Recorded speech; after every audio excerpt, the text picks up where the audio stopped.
Esports World Cup naman tayo mga kamatyas na nagaganap ngayon sa Paris at ito po ay face to face. Yun nga lang, ito po ay kaharap ang computer, no? Talagang esports nga eh. Kumbaga ang chess pinasok na po sa esports kagaya ng mga ibang mobile games na Dota at iba pang mga online games, pinasok na rin po ang chess. At dito may pondo ang torneyong ito na 1.5 million US dollars. Grabe, mas malaki pa ang pondo nila kumpara sa nagaganap po ngayon na tournament nila Wesley na face-to-face over the board.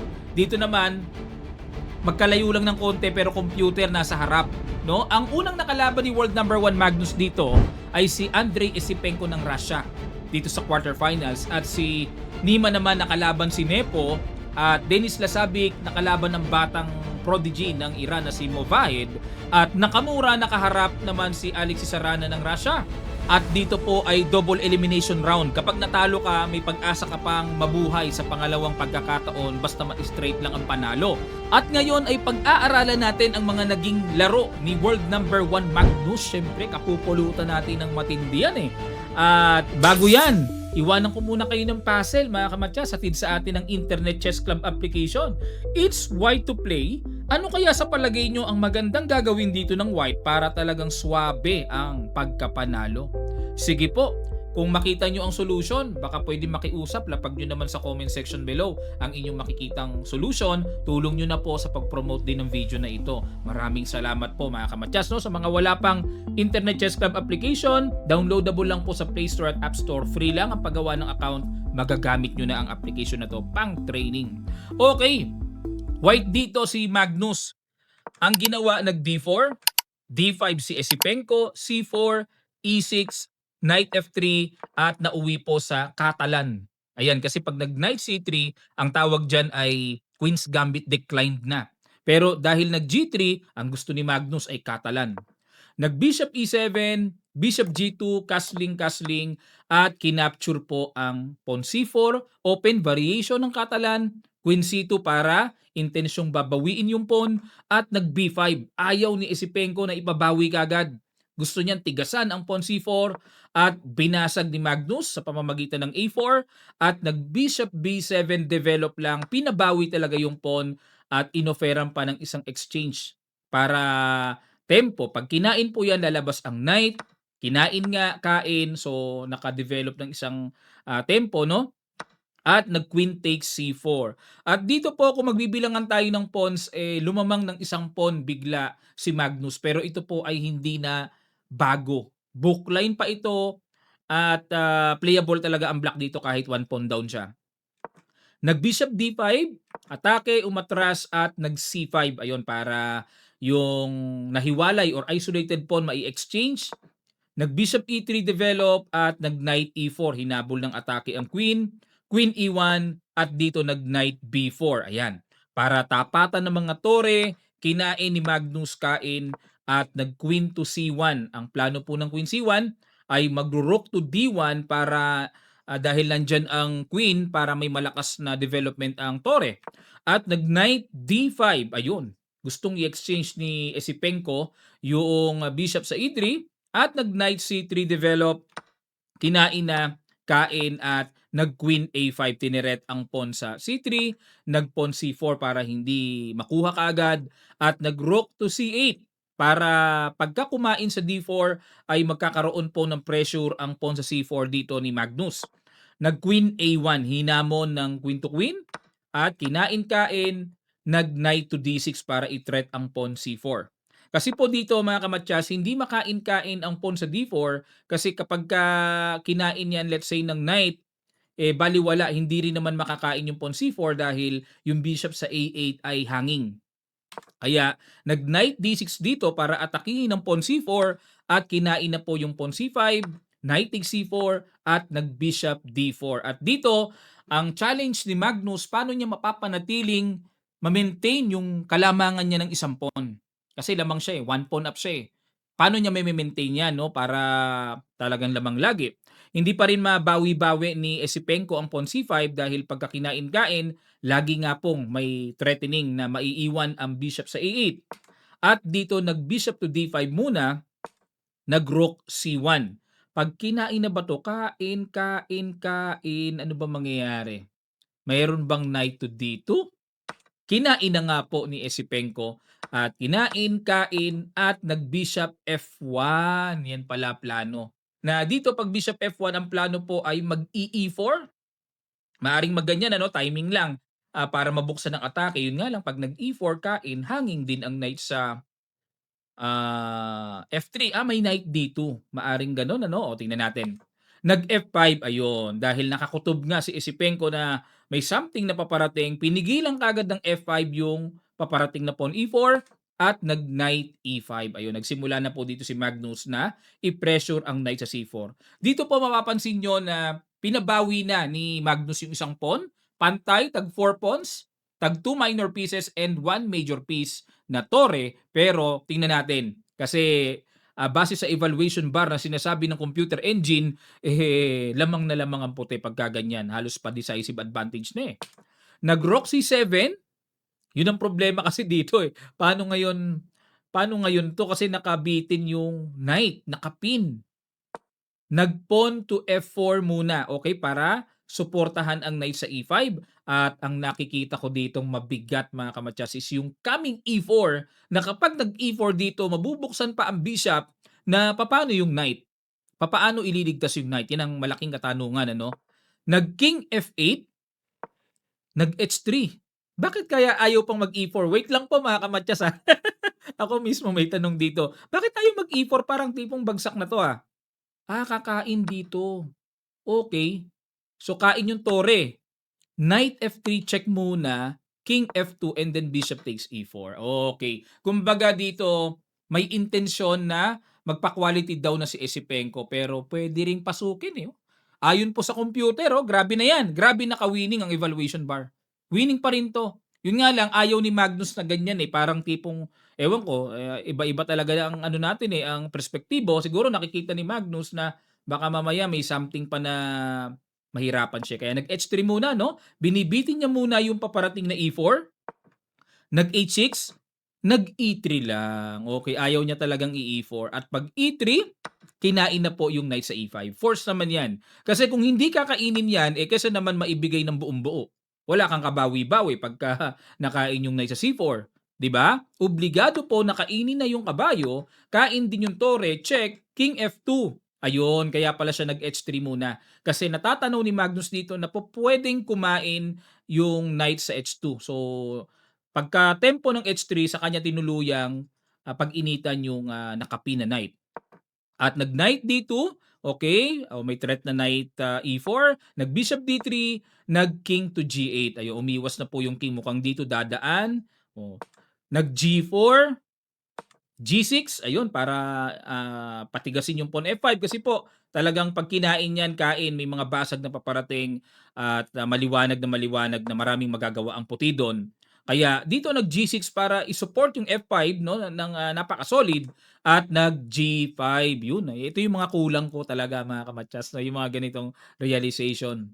Yung mga ganitong pag-apply ng idea yan ang kaibahan ni Magnus sa katulad namin ano, G5. Sa isip ko parang ano lang eh, hindi ko pa alam kung anong plano. Pero itong G5. Okay, tingnan natin. Kain-kain, knight F3, ayun. Naku, parang nabitin yata yung pawn Nag H4, okay, dinipensahan. Hinain yung pawn H4. Bishop E2, okay. Kumbaga, H4 para madepensahan, pain. Nung kinain, paano ngayon makakatakas ngayon ang knight sa H4? Yan ang malaking tanong. Paano ngayon tatakas yung knight? Hindi na pwedeng bumalik, dito na lang. Kaso pag nagpunta dito, isang square lang yan. Pero ano kasunod? Naku, grabe parang napasubo yata yung kabayo sa gilid Nag E5, ayun mga kamatyas ano? Yun nga lang may rook C5, patay. Yun lang, todas. Bishop E4 and rook takes pawn. Oo nga, laglag na nga pala no? At nag king F8, king G3, ayun, sumuko na po dito si Esipenko. Grabe, simpleng approach lang no? Simpleng pinapakainan lang, no? Kinain nga. Grabe, ba't po nag-resign? Kasi kung magda-knight G2 dito, ay sisimplihan lang po ng tagpa sa bishop na dumidepensa sa kabayo, kain-kain, and then, pakita ko lang po sa inyo para mas klaro tayo ano, ganito po mangyayari. Kahit tumempo na lang, bibitaw ang king and then kain sa pawn e4 and then next ay kakainin yung pawn g6, tapos na po ang laban. Ito po yung unang game nila no sa two games match at yung pangalawa na tabla. Meaning, na-knockout na po si Esipenko pero pupunta pa siya sa loser's bracket. May pag-asa pa siya ron kung magdidire-diretso siya ng panalo. Samantalang si Magnus, nananatili po sa winner's bracket, nag-advance naman sa semifinal round na kung saan ay nakaharap naman niya ang talagang matagal na niyang kainkwentro na si Hans-Smoke Niemann. Ang ganda ng laban. Si Hans-Smoke Niemann po, tinalo naman niya si Nepo. Tinalo niya ng 1.5.5 si Nepo. At nakaharap niya si world number 1 Magnus. O tingnan natin ang kanilang semifinal round. White dito si Magnus. Bago tayo magsimula, palambing naman po mga kamatyas, paklik lang po ang subscribe button and ang ating bell button para lahat po ng ating mai-upload ay mag-notify sa inyo. Maraming salamat po. Okay, ang ginawa ni Magnus nag-E4, E5 naman si Niemann, Knight F3, Knight C6. By the way po, ang time control po nila ay rapid lang ha. Kaya maikli lang po, medyo mababa lang 10 minutes. Bishop B5, pinasok ang Roy Lopez. A6, okay, nag-classic approach. Bishop A4, Knight F6, castling. So bookline na bookline, theory, Bishop E7. At nag-D3, ayun, bilang suporta sa pawn E4. At nag-B5 na, kasi po, kaya kailangan mag-B5. Kakainin na kasi yung knight and then knight takes E5. Manglalamang na ang puti dito, kaya sa sequence, kailangan talaga mag-B5 para hindi makain yung kabayo. Bishop B3 at nag-castling. A4, ayun, nag-apply kagad dito si Magnus ng pressure sa queenside at nag-bishop B7, bishop G5, okay, labas ang mga matutulis sa bishop, develop, nag-D6, extra support sa D6, sa E5, at kinain ng pawn B5, nagkainan na po ng tore, and knight to C3, ayun, inatake ang pawn sa B5, knight A5, yan ang interesting. Wow! Grabe, mapapawaw ka sa knight A5 na yan. Pinapakain yung pawn sa B5 at kinain nga ni Magnus. Talagang tinanggap niya ang hamon. Kinain-kain and then nag-queen B8. Sa mga di pa po nakakaalam, ano, ito pong dalawang ito nagkaroon ng malaking issue before, di ba? Na pumutok sa buong mundo. Na di umano, si Magnus nung natalo kay Niemann, pinagbintangan niya na nag-cheat daw si Niemann. And then si Niemann naman, na-prove niya, due to lack of evidences, parang nagkasundo na lang sila na wag nang ituloy yung mga kaso-kaso, nagkakasuhan sila 'di ba? Ayan sa mga hindi po nakakaalam. Queen B8, ang idea po ng Queen B8 ay bishop takes pawn. Okay? Bishop takes pawn, magka-sacrifice tapos may kain ng knight sa B5. Nag-knight C3 bumalik si Magnus at nag-H6, kinain-kain at nag-queen C2. Okay, bishop pair versus knights. Nag-queen A7 at nag-B4. Ayan. Dito po ay, oo nga, lamang nga ng isang pawn dito si Magnus, pero double pawn eh. Kaya parang napapangitan din ako sa pawn structure, especially dun sa lamang na pawn. C6, okay, para makontrol ang D5, ang B5 squares, at nag-B5 pa rin. Ayun, kumbaga parang sa isip ni Magnus, parang tinulungan pa ako ditong tanggalin ko yung double pawn para mas maramdaman ko yung extra pawn ko pero kinain talaga ni Niemann, kain, and queen A6, paislog-islog lang. Knight C3 at nag-rook C8, pin, nag-queen B3 at nag-bishop to C6, nag-H3 muna, extra pasingaw sa king no para hindi natamaan sa back rank at nag-bishop to D8. Ayun, hinahanapan ito ni Niemann ng mas aktibong diagonal control kasi dito po barado ng E5 kaya baliwala So bishop D8 para sa akin magandang idea. And nag-D4 na si Magnus para talagang bulabugin na ang sentro at nag-queen A5. Ayun pa, islog-islog lang. Depensa lang. At kinain na kain at nag-rook D1. Ayan, control the D-file. Nag-bishop B6. Okay, para may pressure sa F2. At nag-knight D5. Ibinida na ang knight sa gitna. At may threat sa bishop. At the same time, may threat po na knight E7. Dodobolen dito si Niemann. At kinain na yung strong knight. Forced na yan para sa akin. Ano? Kinain ng pawn. Interesting. Ang nasa isip ko, ito Rook takes para may kain doon kaso may check sa ilalim. May mga ganun kaya pala po para Kahit papaano pass pawn, nag-queen C5, dinoble ang control sa diagonal, no, to attack the F2 pawn, at dito po nag-rook F1. Naobliga muna si Magnus na umuwi muna, no, para depensahan ang very vital pawn sa F2, at nag-rook to E8. Okay, depensa lang sa pawn E5 kasi naka-under threat. Nag-queen A4, threat ang tore, rook D8. Naku, paano ngayon yan? Mukhang babagsak na. Okay, kinain ng pawn, kain, at nag-knight F3. At hanggang dito sa pagkakataong ito ay na-maintain pa rin ni Magnus ang kaniyang one pawn up advantage, pero mahirap i-convert. Sobrang hirap po i-convert yan. Kahit lamang ka pa ng isang pawn, hindi birong i-convert yan. Nag-queen C5 ulit. Ang idea dito ni Niemann ay mapanatili niyang ma-freeze ang activity na po pwedeng gawin ng tore. Hindi makaalis, kasi naka-threat yung pawn F2, maiiwan yan. At nag-queen to E4. Ano kayang idea ni Magnus? Naghahanap ako ng paano ang proper continuation eh. Queen B5, tinirect ang pawn, at nag-queen C2, uwi muna, depensa, nag-rook B8. Ayan, kontiryado na talaga ni Niemann na talagang babawiin niya yung B pawn na yan. B3, bishop C5, so naka-threat na. Ayan na. At nag-rook B1. Tiyaga munang depensa, at nag-bishop F8. Okay, uwi muna. Kasi di makaalis ang queen somewhere dahil nakabitin pa yung bishop. Nag-queen to E4, queen B6, G3, magkiking G2.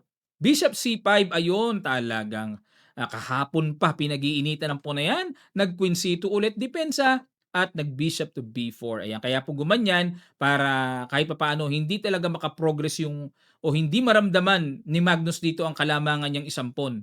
O yan, binalak.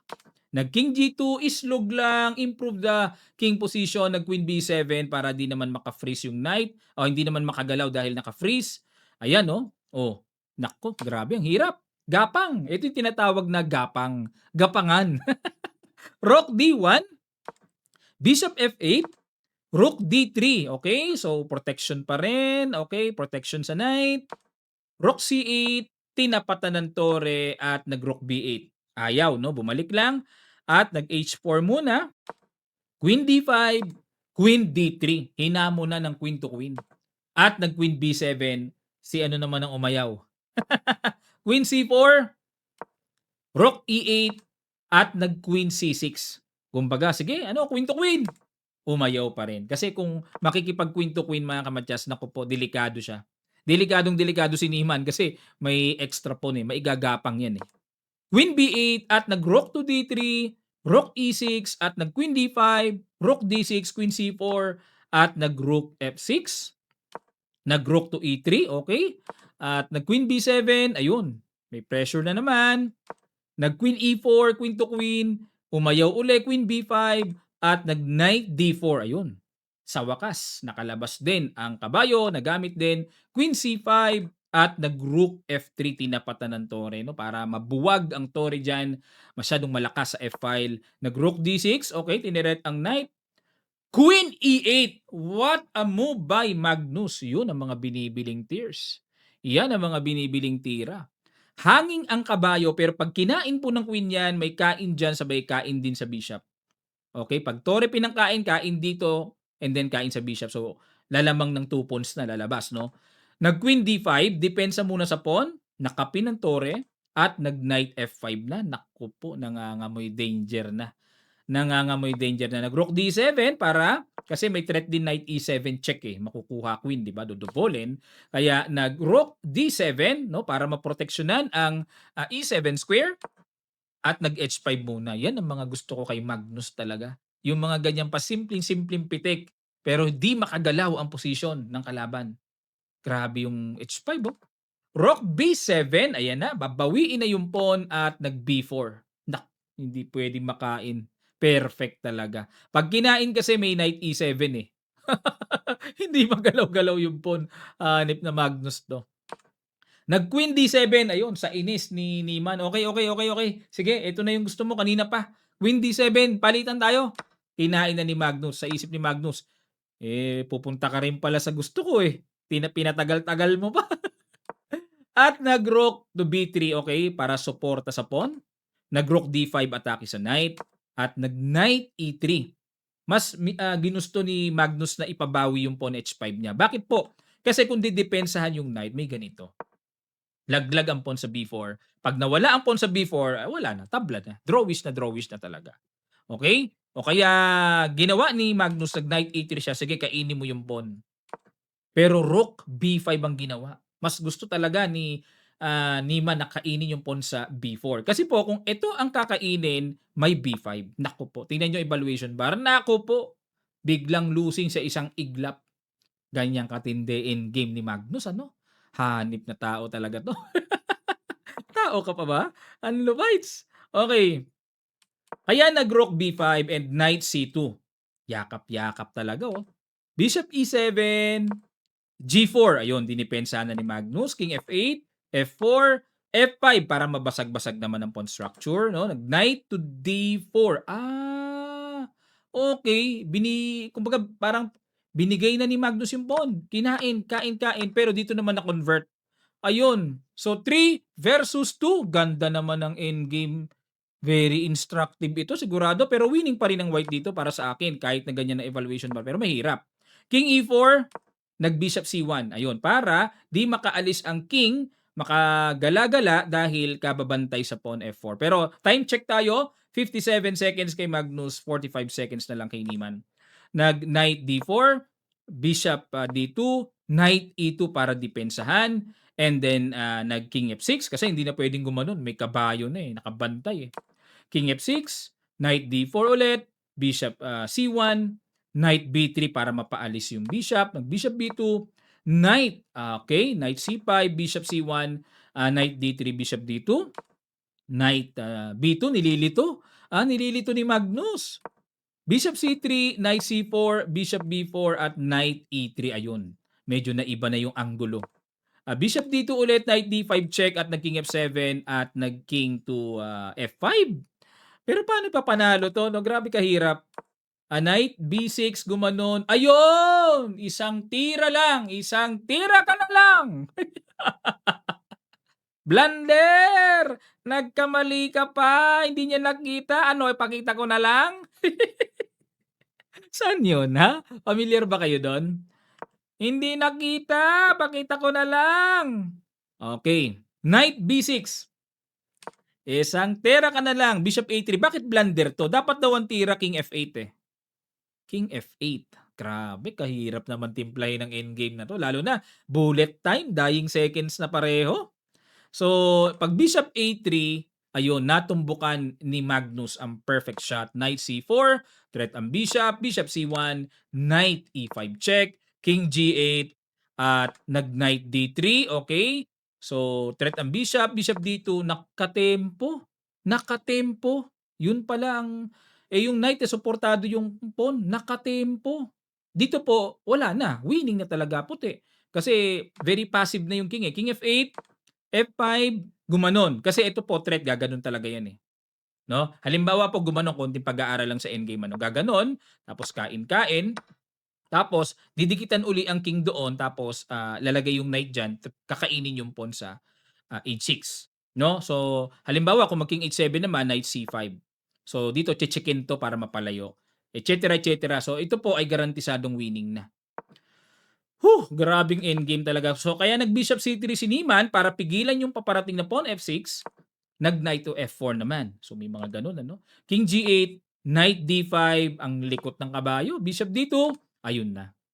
Yun na nga po, yung mga binibili dyan na tira. Kain, King H8. So, ito na yung pupuntahan.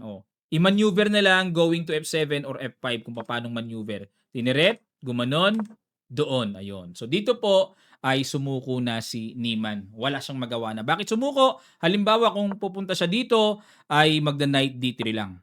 Pag pumunta dito, and then knight E5. Yun na nga, yung F7 ang kailangan ma-access So, may check doon, or kung iwas man ng king, dito pa rin, laglag pa rin. Grabe talaga si Magnus. Siya lang ang gumagawa ng ganyan. Yung from slight advantage sa endgame, naku-convert niya ng buo sa dulo. Siya lang nakakagawa niyan. Ang mga kalaban niya, hindi pa biro, di kalibre, malalakas. Okay. At dahil po dyan, tingnan niyo po yung kanilang score bracket, no? Si Nakamura, ang nagdire-diretso at si Nakamura ang makakalaban sa finals winners bracket. Okay, samantalang yung mga natalo sa baba, meron pa namang pag-asa sa losers bracket. So maglalaban-laban pa yan diyan. So abangan po natin, 'no, kung ano ang magiging resulta dito sa finals winners bracket, 'no? At halimbawa matalo si Nakamura, babagsak siya sa losers bracket, may chance siyang makapag-rematch kay Magnus kung sakali. Ayan. Parang kailan lang, ano, si Nakamura pumunta ng Pilipinas, nagkita kami, nakapagpa-picture ako. Si Magnus naman, nagkita kami sa Hong Kong, 'di nga lang ako nakapagpa-picture, pero bugbog siya sa background. Naglalaro siya, ang lapit-lapit niya, nagpi-picture ako. Bahala ka diyan. Suplado, ayaw magpa-picture, eh. May sariling daan, 'no, hindi mo talaga mahuhuli. Hindi mo talaga mahahabol. Talagang siguro sinabi niya sa organizer 'yon, mukhang sawang-sawa na talaga. Haggard na siya sa mga nagpapa-picture sa kanya. Ang hirap mahuli, napaka-mailap. Kumbaga sa ano, ibon, mailap na mailap. Okey, 'yan po, 'no, at susubaybayan natin ito, mga kamatyas. At palambing lang po, kung nagustuhan niyo ang video na 'to at natuto kayo, na-inform kayo, pa-hit naman ang subscribe button at ang notification bell at pa-heart na po ang ating video na 'to. Maraming salamat po, mga kamatyas. Muli ito ang inyong coach. I am Roderick Nava, aka Kamatyas. Hanggang sa muli.